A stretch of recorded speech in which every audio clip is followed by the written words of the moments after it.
এখন দল যাকে কোনো ব্যবস্থা নিয়েছে সে কি বললো না বললো তাতে কি এসে যায়। এবং আমার মনে হয় এই ধরনের কথা যারা বলছেন তারা অভিষেক বন্দ্যোপাধ্যায়ের আদৌ শুভানুধ্যায়ী কিনা সেটা নিয়েই কোনো সন্দেহ থাকছে। তার কারণ হচ্ছে মমতা বন্দ্যোপাধ্যায় আমাদের দলের সর্বাধিনায়িকা, মুখ্যমন্ত্রী, তিনি দলের জন্ম দিয়েছেন, তিনি আন্দোলনের মুখ, সরকারের মুখ, তিনি শেষ কথা। আর অভিষেক বন্দ্যোপাধ্যায় আমাদের সর্বভারতীয় সাধারণ সম্পাদক, আমাদের প্রিয় নেতা, আমাদের সেনাপতি, নতুন প্রজন্ম থেকে খুব দ্রুত উঠে এসে দারুণভাবে সংগঠনে কাজ করছেন। তো এখন আমরা দল করি এখানে সেখানে কেউ যদি হঠাৎ এমনভাবে উদ্দেশ্য প্রণোদিত কিছু পোস্ট হয়, তাতে যদি মনে হয় ভেদাভেদ করার চেষ্টা হচ্ছে, তাহলে তো দেখতে হবে যে ভেদাভেদ করার জন্য বাইরের কোনো শক্তি কাউকে প্ল্যান্ট করে রেখেছিল কিনা, তাহলে তো সেই দিকে যেতে হবে। কিন্তু এদের যারা দল যাদের বিরুদ্ধে ব্যবস্থা নিয়েছে তাদের কোনো কথার কোনো উত্তর দেওয়ার কোনো প্রশ্নই ওঠে না। অভিষেকের হয়ে ব্যাটিং, শিক্ষক নেতাকে বহিষ্কার নিয়ে তৃণমূলেই তোলপাড়। আপনাদের জানিয়ে রাখবো, দেবাংশু ভট্টাচার্য যে কটাক্ষ করেছেন সেই বক্তব্য অভিষেকের বিরুদ্ধে দলেরই প্রবীণদের একাংশের চক্রান্তের তত্ত্ব মণিশঙ্করের, আর নাম না করে সেই মণিশঙ্করের হয়েই প্রবীণদের একাংশকে কটাক্ষ করেছেন দেবাংশু ভট্টাচার্য।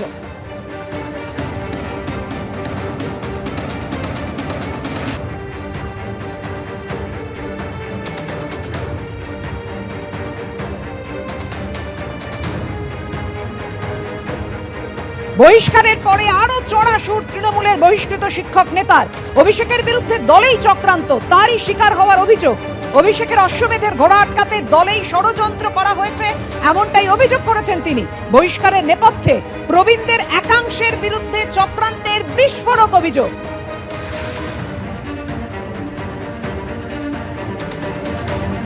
যাদের ব্যক্তি স্বার্থে আঘাত লেগেছে তারাই করেছে। নবীন প্রবীণ দ্বন্দ্বে চক্রান্তের তত্ত্ব শিক্ষক নেতা মণিশঙ্কর মণ্ডলের।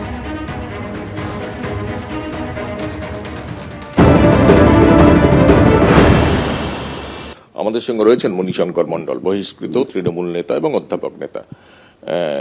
দল তো জানিয়ে দিয়েছে না, দলের সুপ্রিম অথরিটি থেকে আমি কিছু লেটার বা কোনো মেল কমিউনিকেশন কিছু পাইনি। এটা কেন হলো? দল বিরোধী কাজ? অভিষেক বন্দ্যোপাধ্যায়ের হয়ে পোস্ট করা কোনো দল বিরোধিতা নয়। আর যদি এটা দল বিরোধিতা হয়, আমি আবারও বলছি, এরকম দল বিরোধিতা কাজ আমি আরও করব। আমি মনে করি না এটা অপরাধ। আমি মনে করি মমতা বন্দ্যোপাধ্যায় তাকে সর্বভারতীয় সাধারণ সম্পাদক বানিয়েছেন। আমি যদি তার হয়ে প্রশংসা করি, তার স্তুতি করি, তাহলে সেটা মমতা বন্দ্যোপাধ্যায়ের সিদ্ধান্তকেই সমর্থন জানানো এবং মমতা বন্দ্যোপাধ্যায়ের সমর্থনকে প্রশংসা করা। আমার যতটুকু ধারণা, আমার যেটা মনে হয়েছে, মমতা বন্দ্যোপাধ্যায় বা অভিষেক বন্দ্যোপাধ্যায়ের মধ্যে কোনো দূরত্ব নেই। দলের একাংশ নিজেদের ব্যক্তিস্বার্থ চরিতার্থ করবার জন্যে তার বিরুদ্ধে, অভিষেক বন্দ্যোপাধ্যায়ের বিরুদ্ধে এই ষড়যন্ত্র রচনা করছে। দলের ভেতর ষড়যন্ত্র চলছে? একদমই তাই। কি ষড়যন্ত্রটা কি? অভিষেক বন্দ্যোপাধ্যায়কে আটকানো, তার অশ্বমেধের যজ্ঞের ঘোড়াটাকে আটকানো। কিন্তু তিনি তো সর্বভারতীয় সাধারণ সম্পাদক। হ্যাঁ, তবে দলের প্রবীণদের একাংশ, আমি সবাইকে বলবো না, সবাইকে আমি সম্মান করি, শ্রদ্ধা করি, প্রবীণদের একাংশ যাদের ব্যক্তি স্বার্থে আঘাত লাগছে কোথাও গিয়ে, তারাই করছে এই চক্রান্ত। এতে লাভ কি তাদের? রাজনৈতিক লাভ। কিভাবে সেটা তারাই জানেন। এটা তো আপনার পোস্টই। তাতে দেখা যাচ্ছে যে আমরা অভিষেক সেনা, আমাদের দমানো যাবে না। এবং আপনি বৈঠক করছেন অভিষেক বন্দ্যোপাধ্যায়ের ব্যক্তিগত সচিব। আমি একটা সংগঠনের সহ সভাপতি ছিলাম, তো সংগঠন নিয়ে আলোচনা করব। সংগঠনের লিডার হিসাবে আমার কাজ সংগঠনের স্বার্থে, সংগঠনের প্রত্যেকটি সদস্যের স্বার্থে, সংগঠনের সুপ্রিম অথরিটিকে সমস্ত বিষয়ে জানানোটা আমার নৈতিক দায়িত্বের মধ্যে পড়ে।